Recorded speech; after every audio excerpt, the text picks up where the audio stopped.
Voy a intentar hacer una breve revisión de cómo están los principales trastornos mentales que llegan a atención primaria en cuanto a su prevalencia y la carga económica o pérdida de días de trabajo que originan, etcétera. ¿Cuál es la solución que se le está dando en atención primaria? ¿Qué problemas tiene atención primaria para afrontar ese tema de los trastornos psicológicos en las consultas de atención primaria?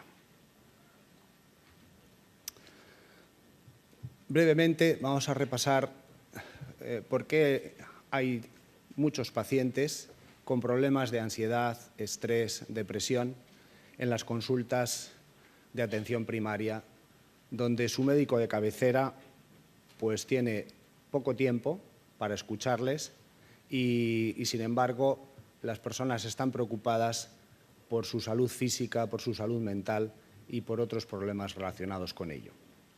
Según la encuesta de la Organización de Consumidores y Usuarios de 2005, en España hay un 28% de varones y un 39% de mujeres que consideran que sufren un estrés importante muchas veces. Son cifras que más o menos coinciden con otras que vamos a ir viendo después. El perfil de las personas que están más estresadas es, las mujeres están más estresadas que los varones, personas relativamente jóvenes, entre 18 y 44 años, están más estresados los que duermen poco, los fumadores, las personas que tienen hijos pequeños o adolescentes, y también hay diferencias entre vivir en una gran ciudad o en una más pequeña. Entre las fuentes de estrés que se declaran en esta encuesta, en el último año, destacan en primer lugar los problemas relacionados con el trabajo, después los problemas familiares, los de salud, algunos acontecimientos vitales importantes que no podemos evitar y acontecen, problemas financieros, para algunos el rendimiento escolar y también, sobre todo en las grandes ciudades, el tráfico. Un ejemplo de personas que sufren estrés lo tenemos en los cuidadores informales, cuando alguien atiende a un familiar, por ejemplo, con una demencia tipo Alzheimer. Sabemos que su nivel de ansiedad, estrés, depresión va a ir progresando a medida que dure más tiempo esa situación de cuidado de esa persona dependiente, y la gravedad de estos síntomas de ansiedad, estrés y depresión va a estar directamente relacionada con la duración de la demencia. A veces son 2 años, otras veces es más tiempo, y al final es una dedicación de 24 horas a ese familiar. En un estudio reciente se encontró que el perfil de cuidadores era mujer, hija, generalmente del paciente con Alzheimer, con una edad media de 56 años, que le cuidaban en casa, sufrían carencia de tiempo para ellas mismas, observaban que estaba empeorando su salud, se sentían muy cansadas, no dormían lo suficiente y tenían otros problemas familiares porque el estrés se va contagiando a otras áreas de la vida. Si revisamos brevemente las prevalencias y las frecuencias de los problemas de estrés laboral en España, por ejemplo, en el año 2003, en una encuesta del Ministerio de Trabajo, encontramos que el 27,6% de los trabajadores ocupados declaró que tenía una actividad laboral muy estresante la mayor parte del tiempo, es decir, siempre o frecuentemente. Esa misma encuesta se repite un año después y la cifra no mejora, sino que empeora un punto. Hay diferencias, no todo el mundo tiene un trabajo igualmente estresante. Destacan por arriba las personas que se dedican a la educación y por abajo empleadas de hogar. También influye el nivel de estudios. Tienen más estrés las personas universitarias que las personas que menos han estudiado. Y por contabilizar si ese estrés llega a tener alguna importancia clínica, se hizo una estadística para ver quién sufría 3 o más síntomas asociados a estrés. síntomas como alteraciones del sueño, sensación continua de cansancio, cefalea, falta de concentración, falta de memoria, irritabilidad, y se encontró que el 5,3% de la población trabajadora tenía 3 o más síntomas de estos. Sabemos que el estrés produce activación y esa activación, pues en un principio es algo adaptativo. Necesitamos activarnos ante ciertas situaciones y cuando estamos activándonos nos adaptamos mejor, pero eso exige que nuestros órganos fisiológicos funcionen más deprisa y que nuestros procesos cognitivos también sean más rápidos. Pero eso es cierto hasta un punto medio. Si seguimos activándonos pasado ese punto medio de activación, pues esas funciones fisiológicas, esos procesos cognitivos se bloquean o sufren algún daño y nuestra conducta se vuelve pues menos eficaz. En las encuestas que hemos mencionado sobre estrés laboral se cuantifica cuántas personas tienen dolor de cabeza o alteraciones del sueño o cansancio, tensión, irritabilidad, falta de memoria o falta de concentración. Hemos presentado en verde los porcentajes de trabajadores que sufren estos problemas en una encuesta de 1999 y en rojo las mismas preguntas para la misma población 4 años después. Lo que vemos es que en todos los síntomas hay un aumento. En 4 años ha habido un aumento de todos esos síntomas, quedando libre de síntomas un número más reducido en la última encuesta. Mientras que inicialmente había un 61,8% de trabajadores libre de esos síntomas, en el 2003 se reduce a un 57,1%. Estos problemas de estrés laboral llevan a los trabajadores al médico y las consultas que realizan a su médico de atención primaria o el médico más próximo por problemas atribuidos al trabajo son dolores de espalda, dolor de cuello, dolor de miembros superiores, estrés, dolor de cabeza, dolor de miembros inferiores. Vemos de nuevo en verde y en rojo la evolución y vemos que todos los síntomas que son consultados al médico han aumentado. En la encuesta del 2003 hay un 15,7% de trabajadores que ha acudido al médico en el último año por alguna dolencia relacionada con el trabajo, incluidas esas. Y esas cifras eran más bajas en los años anteriores, un 13% en el 99, un 11,7% en el 97, un 6,9% en el 93, de manera que estos datos de estas encuestas, que son comparables porque se han repetido las mismas encuestas a lo largo del tiempo, vemos que la evolución es a peor. En general, el estrés tiende a provocar activación, decíamos, y en algunos casos esa activación en determinadas situaciones provoca también emocionalidad negativa. La emocionalidad negativa es un constructo que a veces hoy en la investigación está sustituyendo al término estrés, debido a que estrés y emocionalidad negativa muchas veces, en este sentido que estamos tratando aquí, van juntos. Cuando una persona está más estresada, va a estar más nerviosa, tiende a estar más irritable y puede estar más triste y al final puede llegar a deprimirse. Y entonces la influencia del estrés tiende pues, a provocar malestar psicológico, alta activación fisiológica, pérdida de control, a veces incluso conductas de evitación. Y en ese sentido vamos a encontrar en las consultas psicológicas de atención primaria, pues en general estrés y emocionalidad negativa, especialmente niveles altos de ansiedad y de otras emociones negativas, pues como la depresión. Las respuestas y síntomas de ansiedad son conocidos por todos y no me voy a detener en ello. La ansiedad a nivel cognitivo pues, produce síntomas de preocupación, de sensación de pérdida de control, etcétera, y a nivel fisiológico pues, produce pues, aumento de la tasa cardíaca, sudoración, cambian las funciones intestinales y otras, y a nivel de conducta pues, se observa cuando una persona está nerviosa pues, por movimientos repetitivos o bloqueos o evitaciones. Esos son los síntomas normales de ansiedad cuando se tiene pues, un nivel alto de ansiedad porque se está en una situación estresante.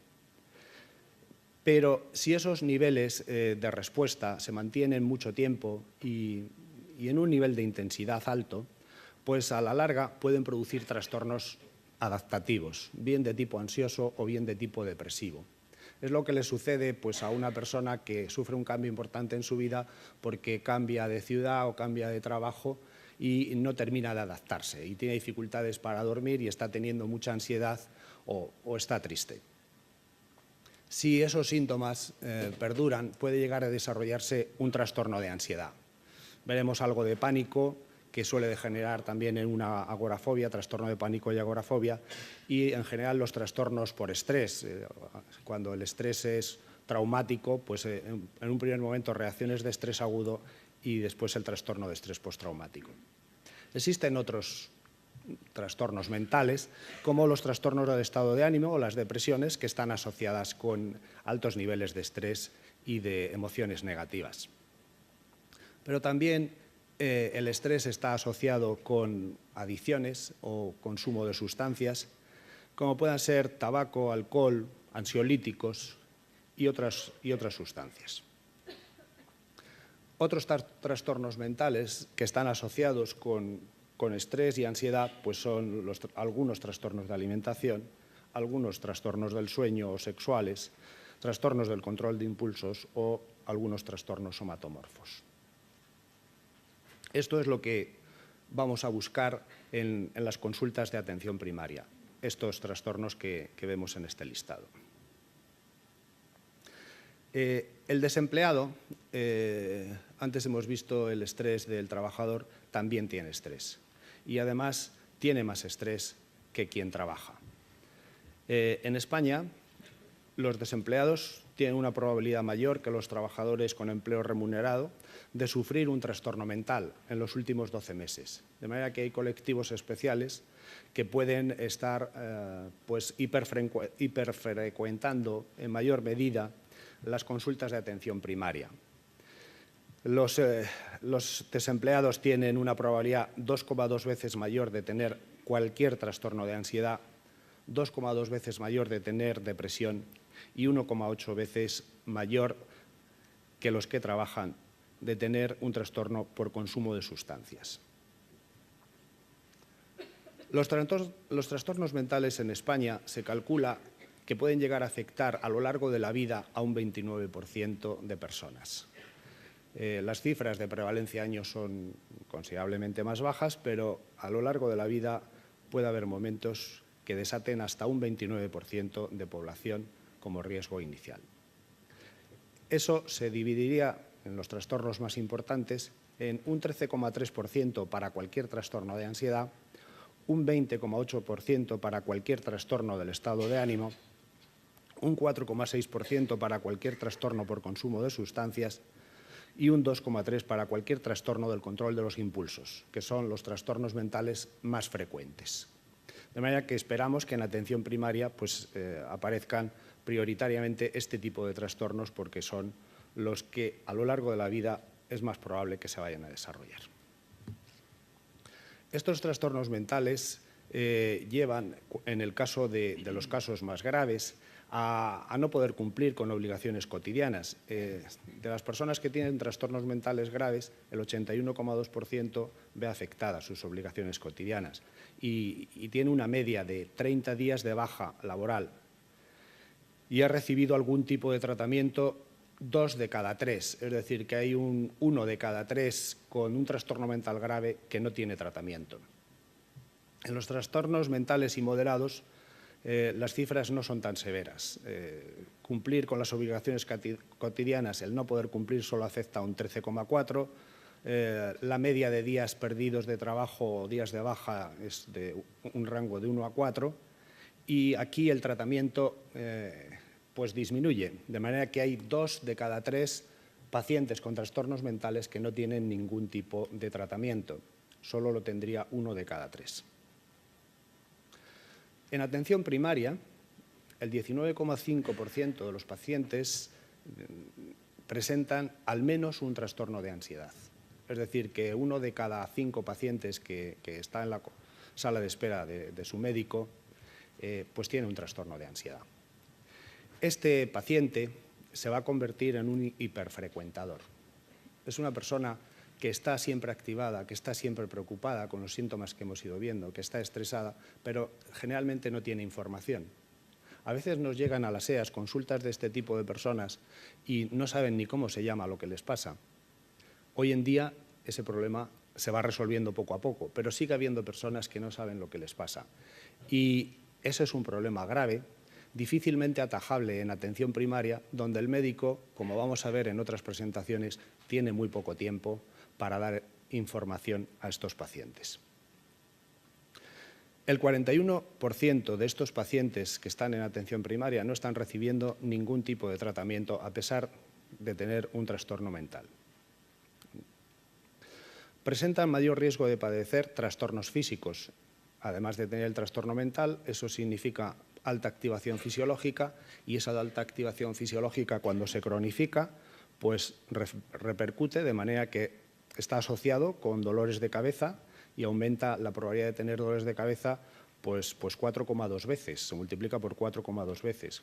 Pero también otros trastornos más graves, como una cardiopatía, cuya odds ratio es 3,9, problemas musculoesqueléticos como las contracturas musculares y otros que se multiplica por 3,8, o los trastornos digestivos también se duplican en el caso de los pacientes que tienen algún trastorno mental.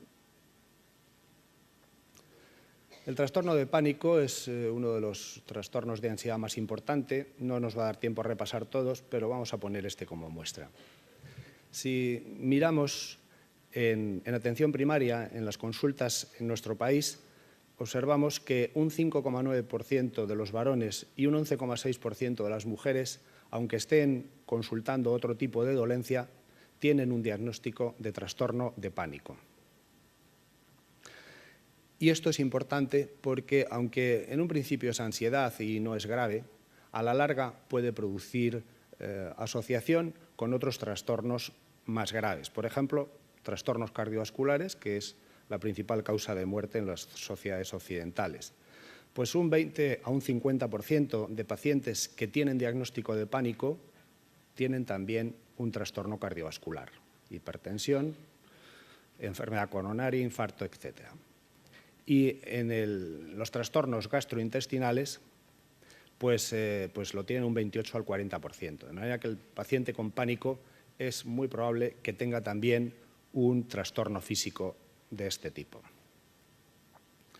Los ataques de pánico, a su vez, están relacionados con un riesgo entre 3 y 4 veces mayor de sufrir infarto de miocardio en los 5 años posteriores. Solo con haber tenido un ataque o dos de pánico, se multiplica por 3, 4 la probabilidad de sufrir un infarto. En general, se multiplica por 2,7 la probabilidad de padecer cualquier enfermedad del corazón cuando se tiene pánico. La carga del pánico es de las mayores entre los trastornos de ansiedad. Representa un número de días con productividad reducida con una media de 4,87 días, según los datos de la famosa encuesta de Estados Unidos. En Europa, el 52,5% de los pacientes que tienen pánico consume ansiolíticos, frente al 10,1% de personas sin trastorno mental. Es decir, que de las personas que tienen pánico, una de cada dos está tomando ansiolíticos, antidepresivos o alguna otra sustancia psicoactiva. De manera que su nivel de calidad de vida ha disminuido considerablemente y necesita la ayuda del médico con un fármaco de este tipo. Pero la eficacia de los tratamientos para el trastorno de pánico nos enseña que ese paciente que está tomando antidepresivos o tranquilizantes, pues tiene una alta tasa de recaídas. De manera que, aunque en un principio esos fármacos alivian sus síntomas, pues no parecen resolver el problema en muchos casos. En un estudio se encontró que el 61% de los pacientes con pánico que habían sido tratados con psicofármacos, este 61% seguía presentando, a pesar del tratamiento farmacológico, ataques de pánico. En otro estudio, realizado en España, con un seguimiento muy largo, hasta más de 40 años, se encontró que el 90% de los pacientes que se había seguido durante todas esas décadas seguía consumiendo benzodiazepinas, un tipo de tranquilizantes, psicofármacos que producen adicción. Sin embargo, el tratamiento de este desorden, del trastorno de pánico, cuando se lleva a cabo con técnicas cognitivo-conductuales que incluyen las aportaciones más recientes sobre reestructuración cognitiva, sabemos que consiguen eliminar el trastorno en tan solo 12 sesiones, manteniendo la ausencia de ataques de pánico en el seguimiento. Entonces, en atención primaria estamos dando un tratamiento aparentemente poco eficaz, mientras que la literatura científica revela que tenemos tratamientos eficaces o más eficaces para tratar ese problema. Además del pánico, los trastornos de ansiedad, muchos pacientes que llegan a atención primaria han somatizado y tienen síntomas físicos que no llevan a un diagnóstico de trastorno mental, pero que suele estar asociado con trastornos mentales. Pero algunas personas, digamos que todavía no tienen un diagnóstico de trastorno mental y, sin embargo, sí que presentan frecuentes somatizaciones. Por ejemplo, de los pacientes que hay en atención primaria, el 57% dice que presenta fatiga, el 40% dolor de cabeza, el 39% dolor de espalda, síntomas que sabemos que están relacionados con estrés y ansiedad. Sabemos además, en este mismo artículo se informa que estos síntomas son acumulativos, de manera que más de la mitad de los pacientes, más del 50%, tiene 3 o más de estos síntomas. Hemos presentado los más importantes, pero hay más. Además, estos síntomas tienden a cronificarse. A pesar del tratamiento que se da en atención primaria, estos síntomas tienden a perdurar. 2 de cada 3 personas los presentan desde hace más de 6 meses. Es decir, no es algo que se ha producido en un pico de estrés en mi trabajo, sino que se produjo en un pico de estrés en mi trabajo y 6 meses después lo sigo teniendo. Y además, su acumulación está relacionada con ansiedad y con un estado de salud más deteriorado. Bien, con respecto a los trastornos del estado de ánimo o los trastornos depresivos, pues el panorama es todavía peor. Empeoran más la salud incluso que las enfermedades físicas crónicas. Es peor tener depresión que ser diabético. Por poner un ejemplo, y se ha dicho ya aquí que la Organización Mundial de la Salud ha predicho que la depresión será la segunda mayor causa de discapacidad en el año 2020. Sabemos que entre un 9,3 y un 23% de pacientes que tienen una enfermedad física crónica termina deprimiéndose y tiene un diagnóstico de trastorno depresivo mayor. Y en cuanto al gasto, sabemos que en atención primaria las depresiones están en el ranking de enfermedades más caras y ocupa el 4.º puesto. En concreto, las depresiones consumen un 4,5% del gasto total de atención primaria. La primera enfermedad es la hipertensión. El estudio SMED, uno de los estudios epidemiológicos más ambiciosos que se ha realizado... Antonio, si es posible, en la medida de lo posible, si pudieras ir terminando. Muy bien, voy a concluir rápidamente. Se ha visto que el tratamiento farmacológico para el trastorno depresivo mayor no es muy idóneo y especialmente es menos idóneo en atención primaria. ¿Por qué? Pues porque las personas que tienen un diagnóstico de trastorno depresivo en el último año, solo el 29,1% ha consumido antidepresivos, mientras que, curiosamente, pues más de la mitad consume tranquilizantes de tipo benzodiazepina. En cambio, los pacientes diagnosticados de ansiedad pues toman solo el 16,1% tomó benzodiazepinas, que están cruzados un poco la indicación de esos tratamientos. Y como he señalado, esto no mejora en atención primaria, sino que es algo peor que en salud mental. El gasto por trastornos depresivos lo he estimado en unos 3.042 euros al año por paciente deprimido y casi duplica la cifra del gasto sanitario que tenemos asignado cada español. El 64,2% de los pacientes europeos que tienen trastornos mentales va a atención primaria, es decir, 2 de cada 3 no está atendido en salud mental, está atendido en salud primaria. Y en España el 16% de los españoles consumen algún fármaco de este tipo, principalmente ansiolíticos y antidepresivos. El 11,9% de las personas sin trastorno mental lo consume y en personas que han tenido un estresor importante como es el divorcio o la viudedad alcanzan cifras del 28,5%. Y las sustancias más frecuentes son benzodiazepinas y antidepresivos, por ese orden. Los casos tratados en España no son diferentes a los de otros países, pero dejan mucho que desear. Como podemos ver, si tienen depresión, están tratados un 57% de personas. Si tienen trastorno de ansiedad, menos de 1 de cada 3, el 30,3%. Hay más tratamiento cuando sufren ambos porque es más grave. Si se trata de un trastorno de ansiedad con o sin comorbilidad con el trastorno de estado de ánimo, el paciente acude más frecuentemente a atención primaria que a salud mental. Y ya para concluir, todo esto deriva en una medicalización de los problemas mentales que nos lleva a un consumo abusivo de fármacos antiestrés que no nos está resolviendo el problema, que está suponiendo una gran carga económica y de otro tipo para la sociedad y que está produciendo problemas de abuso, problemas de dependencia, problemas de falta de concentración, pero no voy a insistir en ello porque van a hablar de ello mis compañeros que siguen a continuación. Muchas gracias.